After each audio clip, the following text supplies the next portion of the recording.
Guys, নারকেল চুরি করে খাওয়ার অনুভূতিটা আপনারা সবাই জানাবেন কিরকম। কিন্তু একটা কথা, আমরা চুরি করিনি, আমরা 2-3টা স্যাররে জিজ্ঞাসা করছি, ওনারা পাত্তা বলছে আমরা বাইরে খাইতেছি, ঠিক আছে। তবে ভিতরে ভয় ভয় ফিলিংস করতেছে। কিন্তু এর মধ্যে আবার কথা আছে, আমরা 3জন ছিলাম, 3জনের ভিতরে মনে করেন যে আমি গাছে উঠছি, হ্যাঁ, মাঝখান থেকে মনে করেন যে আমার ভাইস্তা চলে গেছে দূরে, পলাই গেছে গা। কে আমার ভিতরে একটা ভয় ভয় কাজ করছে, আমি তো মাঝখানে মনে হয় গাছের মাঝখানে, আমার তো ভয় ভয় কাজ করতেছে যে নাকি আবার সেনাবাহিনী আমার পিটান শুরু করলো, ঠিক আছে। ভয়ে ভয়ে ভয়ে ভয়ে মনে করেন যে আমি গাছে উঠছি। এখন উপরে উঠে দেখি যে আমার ভাইস্তা নাই, ভাইস্তা গেল কই, ভাইস্তা হারাই গেছে গা।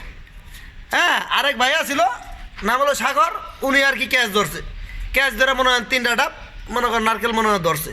হ্যাঁ, এতে মনে হয় একটু সাহস হয়েছে। আর গাইস, সবাই ভিতরে একটু দেখান, এটা সেনাবাহিনী ক্যান্টনমেন্ট। অনেকে বলতে পারে এগুলো বাইরে ভিডিও বানাইছে, এটা সেনাবাহিনী ক্যাম্পের ভিতরে, মিরপুর 12 নম্বর। ঘুরে ঘুরে দেখান, আমাদের কাজগুলো দেখান একটু, তাহলে বিশ্বাস করবে অনেকে। মিরপুর 12 নম্বর ক্যান্টনমেন্টের ভিতরে। গাইস, আপনারা কেউ ভাববেন না যে বাইরে খাইতেছি, এটা ভিতরে ক্যান্টনমেন্টের ভিতরে পাচ্ছি, বুঝছেন, ক্যান্টনমেন্টের ভিতরে খাইতেছি আপনাদের জন্য। গাইস, মেট্রো রেল দেখা যাচ্ছে এখান থেকে, মেট্রো রেলের পিলারগুলো। গাইস, আপনারা যদি নারকেল কেউ খাতে চান এভাবে, তাহলে আমাদের সঙ্গে যোগাযোগ করবেন। অতএব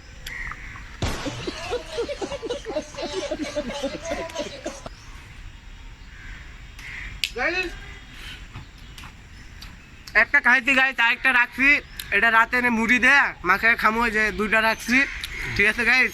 নারকেলগুলো খুব সুস্বাদু গাইস। আল্লাহ হাফেজ।